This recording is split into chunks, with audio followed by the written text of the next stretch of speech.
ரொம்ப கொஞ்சம் நகைச்சுவையாக பேசியதை கடந்து இதில் ரொம்ப கவனமாக பார்க்க வேண்டிய விஷயம் என்ன அப்படின்னா, திரு எடப்பாடி பழனிசாமியினுடைய அந்த ஸ்டேட்மெண்ட் ஸ்பீச் அப்படிங்கிறது பாரதிய ஜனதா கட்சியை கொஞ்சம் பதற்றப்படுத்தி இருக்கிறது.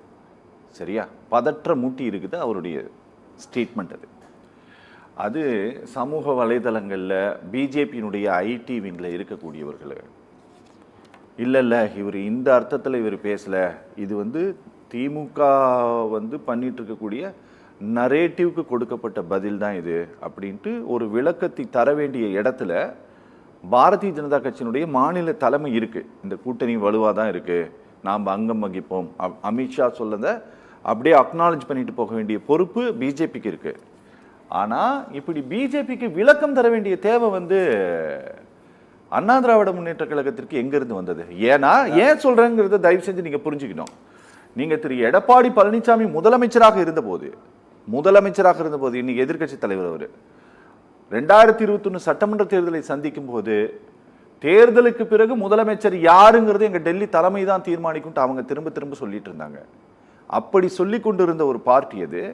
இன்னைக்கு அவர்களுக்கு நீங்க நாங்க உங்களுக்கு பங்கு கொடுக்க நாங்கள் ஏமாளிகள் அல்லன்ட்டு சொன்ன ஸ்டேட்மெண்ட்டில் அப்படியே நிற்காம இறங்கி இல்லை நான் இந்த அர்த்தத்தில் சொல்கிறேன், இப்படி தான் சொன்னேன் அப்படின்னு சொல்லிட்டு நீங்கள் பிஹைண்ட் த ஸ்க்ரீனில் நீங்கள் ஒரு ஃபோன் காலில் இப்படி காம்ப்ரமைஸ் பண்ண வேண்டிய தேவை எங்கேருந்து வருது? அதாவது முதல்ல ஒரு கருத்தை பதிய வைக்க விரும்புகிறேன். என்ன? ஆடு நனைந்து விட்டு போகட்டும். நீங்கள் விடுங்க சார்.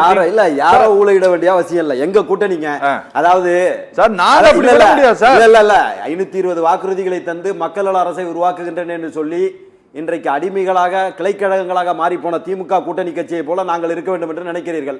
அவங்க கட்சி நாங்கள் ஆளுங்கட்சி ஆகுங்கிறாங்க, நாங்கள் எங்க கட்சி ஆளுங்கட்சி ஆகுங்கிறோம். அண்ணன் சொல்றாங்க, தூத்துக்குடி செல்வம் அண்ணன் சொல்றது போல எதற்காக சிண்டு முடிகின்ற வேலையை நீங்கள் செய்கிறீர்கள் நாங்கள் கேட்கிறோம். எங்களுடைய ஒற்றை நோக்கம் திராவிட முன்னேற்ற கழக மக்கள் விரோத அரசு 2026 தமிழக அரசியல் இருந்து துடைத்தெறியப்பட வேண்டும். தமிழ்நாட்டு மக்கள் எடப்பாடியார் அவர்கள் தலைமையிலே அணிதிரண்டு கொண்டிருக்கிறார்கள். இந்த திரள்வு பிடிக்காமல் வைத்தறிச்சல்ல வளரிக்கிட்டு இருக்காங்க. அவ்வளவுதான் நான் என்ன கேட்கிறோம், நீங்க 520 வாக்குறுதியில பாதியை நிறைவேற்றிருந்தாலே படுத்துக்கிட்டு ஜெயிக்கலாமா இல்லையா? ஏன் இப்போ மக்களுடன் ஸ்டாலின்ங்கிற ஒரு இதை கொண்டு வரீங்க? நாங்கள் திரும்ப திரும்ப எங்களுடைய கருத்துக்களை பதிய வைக்க விரும்புறோம். 18 ஆண்டுகள் முரளி இருக்காரு, நீங்க பேசாதீங்க. முரளி இருக்காரு, முரளியில இடத்தை நீங்க ரீப்ளேஸ் பண்ண வேண்டாம் தயவு செய்து. 18 ஆண்டுகள் முரளி நீங்க வயதுல மூத்த நீங்க, நான் இளையவன் வயதுல மூத்த நீங்க, பிறகு பேசுங்க. அதாவது மத்தியில 18 ஆண்டுகள் மத்திய அரசில் அங்கம் வகித்தது திராவிட முன்னேற்ற கழகம். அனைத்து இந்திய அண்ணா திராவிட முன்னேற்ற கழகம் அதிகபட்சம் 1 வருஷம் கூட இருந்திருக்காது மத்திய அரசுல அங்கம் வகிச்சிருக்காரு. 18 ஆண்டுகள் நீங்க தமிழகத்தினுடைய நலனுக்காக ஏதாவது ஒரு திட்டத்தை, இந்த காவிரி பிரச்சனையை தீர்ப்பதற்காக ஜல்சக்தி திட்டத்தையோ நீர்வளத்துறையை வாங்கியோ அல்லது ஈழ பிரச்சனையை தீர்ப்பதற்காக வெளியுறவுத்துறையை வாங்கியோ தமிழகத்தினுடைய மக்களின் நலன் சார்ந்து இப்பதான் மத்திய பட்டியலிருந்து மாநில பட்டியலுக்கு கல்வியை கொண்டு வரணும். இத்தனை நாளா எங்கெங்க இருந்தீங்க? 18 ஆண்டுகள் மத்திய அரசுல அங்க வைத்தீங்கல்ல, அப்ப மத்திய பட்டியலில் இருக்கிறது உங்களுக்கு தெரியாதா? கன்கரண்ட் லிஸ்ட்ல இருக்குங்கிறது உங்களுக்கு தெரியாதா? எப்பயுமே தமிழகத்தினுடைய நலனுக்கு எதிராக தமிழக மக்களுக்கு துரோகம் இழைக்கின்ற இயக்கம் திராவிட முன்னேற்ற கழகம். என்னைக்கு துடிப்பாங்கன்னா அவங்க குடும்பத்துல யாருக்காவது ஒண்ணுன்னா துடிப்பாங்க, இல்லன்னா செந்தில் பாலாஜி போல மேலிருந்து செயல்படுகின்ற, நீங்க பிறகு பேசுங்க, செந்தில் பாலாஜி போல மேலிருந்து செயல்படுகின்ற செந்தில் பாலாஜி போல அந்த இயக்கத்திற்கு பாரி வள்ளலாக செயல்படுகின்ற நபர்கள் மேல நான் ஒன்றும் தவறா சொல்லலைங்க. ஏங்க பாட்டிலுக்கு மேல 10 ரூபா பஸ்ஸில் ஏறுறீங்க, கண்டக்டர் டிக்கெட்டுக்கு மேலே 10 ரூபா வாங்கினா என்னங்க ஆகும் நாடு? எதுக்குங்க எம்ஆர்பின்னு ஒன்று கொண்டு வச்சிருக்காங்க நாட்டில்? அதை கவர்மெண்டே செய்யலாமாங்க அந்த கேவலமான நிகழ்வை? ஒரு தனியார் நிறுவனம் இல்ல இருக்கிற தவறுகளை சுட்டி காட்டுகிறோம். இதுதான் எங்களுடைய எதிர்கட்சியாக எங்களுடைய கடமையை நாங்கள் செய்கிறோம். தமிழகத்தில் 6000 பார்கள் இருக்குன்னு, 6000 ஒயின் ஷாப் இருக்கு, 1200 ஆதரைஸ்டு பார் தான் இருக்கு. மத்த அத்தனையும் நீங்க இல்லீகலா ஒரு பாருக்கு 1 லட்சம் வசூல் பண்ணி இன்றைக்கு கிச்சன் கேபினெட்டுக்கு ஒரு நாளைக்கு 15 கோடி 20 கோடி கிச்சன் கேபினெட்டுக்கு போகுதுன்னு குற்றச்சாட்டு வைக்கிறாங்க.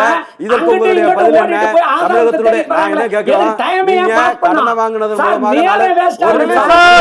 முரளி சார் பிறகு பேசுங்க. நீங்க மட்டும்தான் பேச்சாளர் நினைச்சிட்டு இருக்காதீங்க. உங்களை எல்லாம் பார்த்து பேச்சாளரானவங்க நாங்க. என்ன அதாவது ஒண்ணு கேக்குறேங்க பிரதர், ஒண்ணு இல்ல 4.5 லட்சம் கோடி கடன் வாங்கியிருக்கீங்க. சொத்து வரியை 150 மடங்கு ஏற்றிருக்கீங்க, 3 வாட்டி கரண்ட் பில்லை ஏற்றிருக்கீங்க, இதில் ஒரு 5 லட்சம் கோடி, அதில் ஒரு 5 லட்சம் கோடி, 10 லட்சம் கோடியை என்னங்க பண்ணீங்க? தமிழகத்தினுடைய மக்களுடைய நலன் சார்ந்து அகரம் பள்ளிப்பட்டில் 16 கோடி ரூபாய்க்கு போட்ட பாலம் 1.5 மாதங்களில் பிச்சுக்கிட்டு போனுச்சு. உங்களுக்கு தெரியும் யாருடைய தொகுதி? ஏவாவாலுனுடைய அவருடைய தொகுதி, சொந்த தொகுதி. 16 கோடி ரூபாய்க்கு போட்ட பாலம் ஒரே மாதத்தில் வெள்ளத்தில் அடிச்சு கொள்ளப்பட்டது. மக்களுடைய காசை இன்றைக்கு விரயமாக்கி கொண்டிருக்கிறது திராவிட முன்னேற்ற கழகம். இதை நீங்க கைகொட்டி வேடிக்கை பார்த்து எங்க கூட்டணிக்குள்ள ஏதாவது செஞ்சு சிண்டு முடிஞ்சு நீங்க வந்துடலாமனே.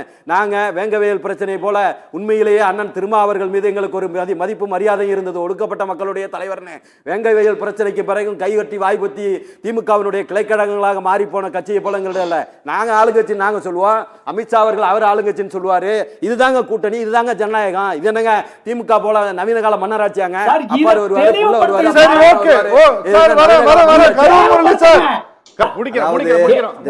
திராவிட முன்னேற்ற கழகம் ஆட்சிக்கு வர வேண்டும். இன்னைக்கு அரசூழியர்களை அரசியல் பணி செய்வதற்காக இன்றைக்கு உங்களுடன் மதுரை உயர்நீதிமன்றம் ஓடிபி கரூர் முரளி அவர்களே கொஞ்சம் இருங்க, நீங்க பேசினப்ப நான் ஒன்னும் தலையிடல. ஓடிபி எண்ணை பெறக்கூடாதுன்னு மதுரை உயர்நீதிமன்றம் இன்னைக்கு தடையாணை கொடுத்திருக்கிறது. நான் ஒரு கருத்தை பதிவு வைக்க விரும்புகிறேன். இன்றைக்கு எடப்பாடியார் அவர்கள் மன்னார்குடியிலே ஆயிரக்கணக்கான லட்சக்கணக்கான மக்கள் முன்னிலையிலே பேசிக் கொண்டிருக்கிறார். அந்த தஞ்சை டெல்டாவை பாதுகாக்கப்பட்ட வேளாண் மண்டலமாக அறிவித்தவர் அந்த டெல்டாக்காரன் என்று சொல்லிக் கொண்டு டேக்கா கொடுக்கின்ற ஸ்டாலின் போல அல்ல, அதை பாதுகாக்கப்பட்ட வேளாண் மண்டலமாக அறிவித்தவர் புரட்சி தமிழர் எடப்பாடியார். உங்களை போல ஏமாத்திக்கிட்டு தெரியறவங்களா நாங்க கிடையாது. மக்கள் தொடர்ந்து செயல்பட்டு ரெண்டு திமுக காரர்களை இன்றைக்கு நான் எதிர்கொண்டிருக்கிறேன். மக்களின் நலன் சார்ந்து என்ன திமுக செய்திருக்கிறது அத முதல்ல பேசுவோம். நாங்க என்ன தலைப்படுத்தமோ அதுல தான் சார் பேசுறோம். இருக்கட்டும். நீங்க மீத்தேன் எடுப்பதற்கு அனுமதி கொடுத்தவர் அன்றைக்கு துணை முதல்வராக இருந்த மு.க. ஸ்டாலின் அவர்கள் தான் கொடுத்தாரு. நாங்க தான் பாதுகாக்கப்பட்ட வேளாண் மண்டலமாக கொண்டு வந்தோம். எங்கயாவது ஒரு திட்டத்தை சொல்லுங்களேன். அதனால தான் இன்னைக்கு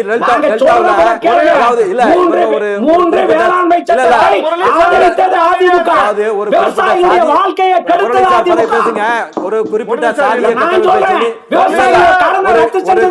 சாதியை